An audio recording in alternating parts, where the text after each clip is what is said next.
50 things you don't know about QDZ. Adam, you gotta stay here. I know Kanye. Oh. Yay, let's talk. Now, new album.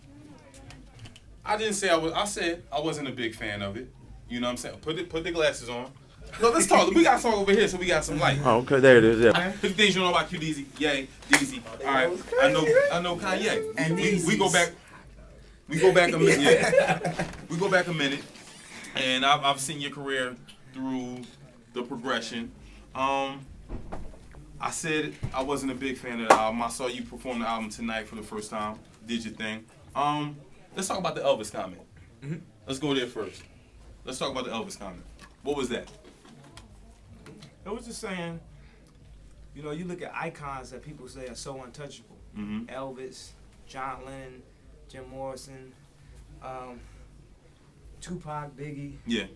You know, whoever. It's like I'm doing music, but I'm supposed to act like I'm never gonna be as big or as impactful as these people. You know, that's what people tell you to say. But who says that? Everybody tells you, don't say you're gonna be as big as them because you'll never reach, you know, that status. It's a lot of people who feel like that. Mm-hmm. They feel like it's blasphemous to ever say that you're gonna be as big as like one of those artists, you know? But Yeah. and what I in defense, I said, yo, yay, you ain't gotta say you compare yourself to Elvis because I felt like, who is Elvis?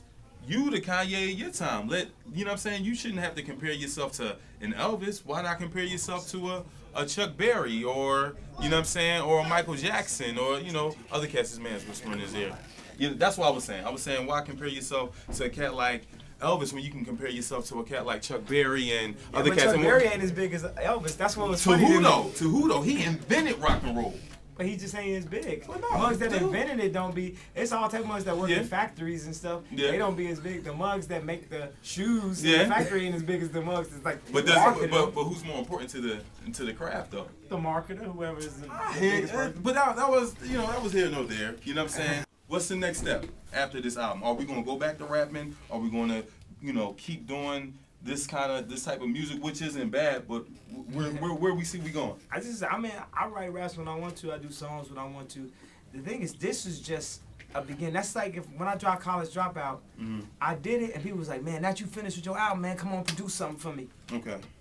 I was like, man, I don't know if you know this, but I'm going to be touring this right here. Because people was looking at, like, I'm just going to do one album and then be done and just go back to producing for other people.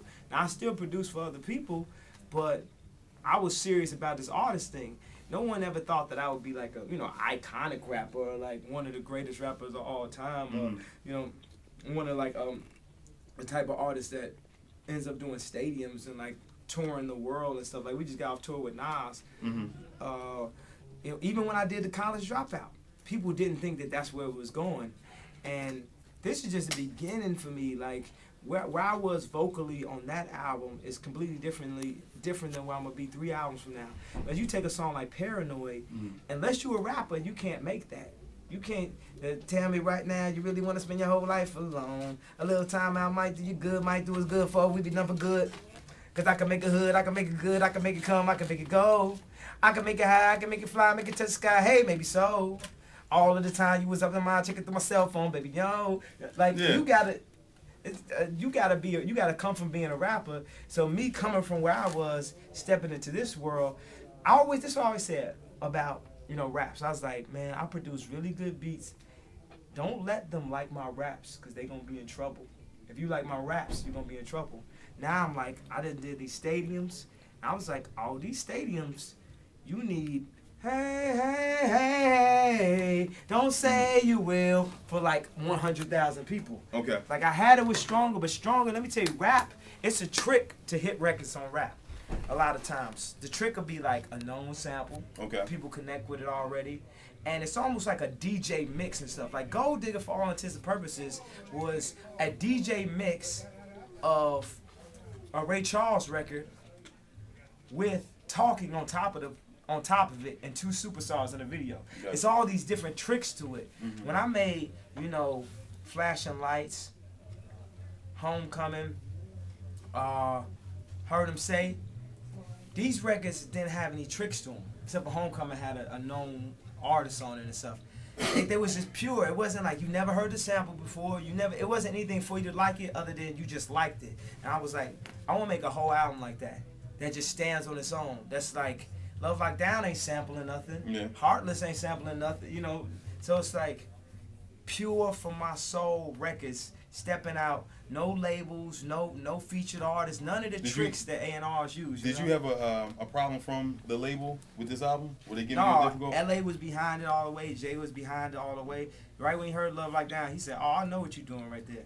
And this is, like a record like Heartless, it just went #1. Usually, what I would do is I would have usually had my album dropping like next week. I would have waited to have some #1 records, and then you do that big first week. 700, 800, 900. But I wanted to give the fans the album. I wanted to put out like an independent one and let people discover it, let people argue. Y'all don't realize the more y'all arguing, the more it's like I'm a brand new artist. I feel like the way I felt at the College Dropout when people was dissing my raps. It's people dissing stuff again. It's good to challenge yourself. Put yourself in a situation where you're not the king of your castle. Go to a completely different arena and say, man, I want to go up against Silverchair. Like, who is that? You know what I'm saying? Like, I want to go up against Red Hot Chili Peppers. I told the label, I said, every radio station that the Killers play on, try to get my record, try to get Love Like Down on that station. And then at the same token, I'm going to be on Hot 97. I'm going to be on Power 106. Radiohead, they do songs, you play their songs in stadiums, they play their songs in high-end fashion stores, but they don't play their songs in strip clubs. But I'm going to be the first artist to have songs that's played in stores that sell straight Dior, Home, and Chris Van Ash, and Lon Bond, and also straight up in the grimiest strip club. They playing the exact same record to make the widest form of music known of this generation. Okay. And what do you, hold on, real quick, what do you think about Stephen Colbert? Because your man Stephen Colbert was coming at you. It was very funny. No, I just thought it was funny. You know what I'm saying? Like everything, like they had this thing where they said that they was on the radio talking about, I said I moved the show because I felt like it. And I used to always be thinking like, man, Muzz always trying to play me. I don't be thinking that people trying to play me. I think that it's funny now. I'm just confident within myself. Like if somebody say, oh man, I don't like this album. I'm like, man, you just got bad taste, man. I can't help you out, I can't make you have as good a taste as mine and stuff. Yeah. But somebody say, man, your pants is tight, so that makes you like guys. I'd be like, man, I don't know how that calculates, but man, it's some heat. What you gonna do? There's some heat in the. Yeah, but I don't even gotta say that. I'm about to holler at some girls to let y'all know I don't like guys. Yeah. But I think that like a lot of gay people dress really good and stuff like that. I think you should take tips from them. Matter of fact, to advance your style of dressing and stuff. I'm just saying that a lot of people when I start wearing my jeans like this, they try to call me gay or whatever. And it's like I just laugh at that now. In no way. I didn't call you. I didn't say that. I appreciate that. Okay, I'm just bringing you. But even if you did, Nah, I would tell you. I would keep all the way gangster with you. Yeah, but anybody who did, I just don't even take no offense to it. I don't take offense to anything anybody says about me at this point because it's like, people talk. The biggest thing I think people say about me, they think that I'm like a mean person. You know what I'm saying? They think that I'm always spazzing, always snapping and stuff like that.